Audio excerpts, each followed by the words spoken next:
All right, next guy in this or that weapon X QB, Kyler Murray or Anthony Richardson. And my Kyler Murray take is that Kyler Murray is fucking trash. Um, that's just what I believe from what I've watched him play these last few years. He's got a bad attitude. I think that he is not really a playmaker. I think he can sometimes do really cool stuff. But I think a lot more times he, looks like he's slipping on a banana peel and he's like, what the heck, man? What the heck, guys? And the whole like, oh, get him weapons. He's had a new weapon brought in every single year he's been there. Zach Ertz, DeAndre Hopkins, James Conner, Chase Edmonds, Marquise Brown. They brought him everything he wanted.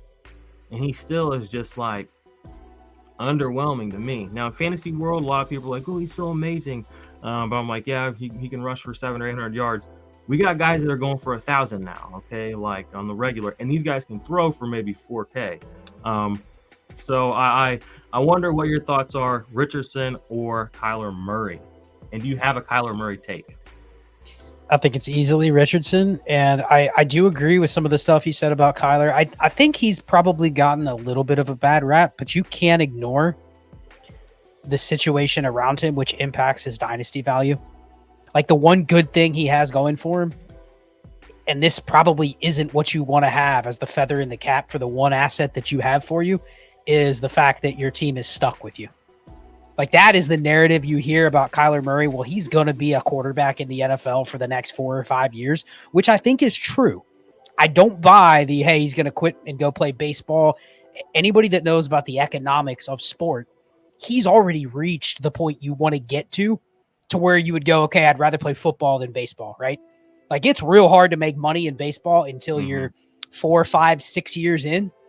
And he's almost too late to do that. He may take a shot at it later on in his career, but he's hit the ultimate point in football, right? He got a super max contract as a quarterback. And as long as he's competent, you got Daniel Jones, Derek Carr, Geno Smith getting $40 million a year.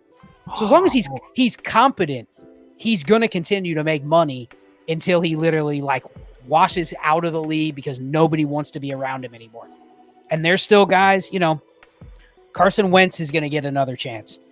Maybe not as a starter, but you know what? He's going to be making $10 million a year just to be there. So I think Kyler is at a point where he's going to have lasting power, but I do agree that he's fallen to a point where it's not just the running ability, which has slowed down since his second year. Like he's become more of a pocket passer. He's a good passer. I'm not going to hate on him for that. He doesn't have the upside. He has the injury.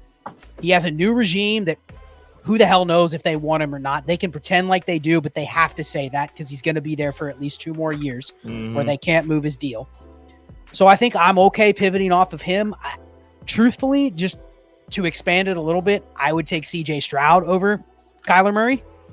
And that's because I would take the 103 over Kyler Murray. So wherever you think the quarterbacks are going to fall, that's probably the line break. But even right now, if I'm sitting at 104 and you're telling me that Stroud and Anthony Richardson are going to be gone, I'm not rushing to send that 104 for Kyler Murray right now.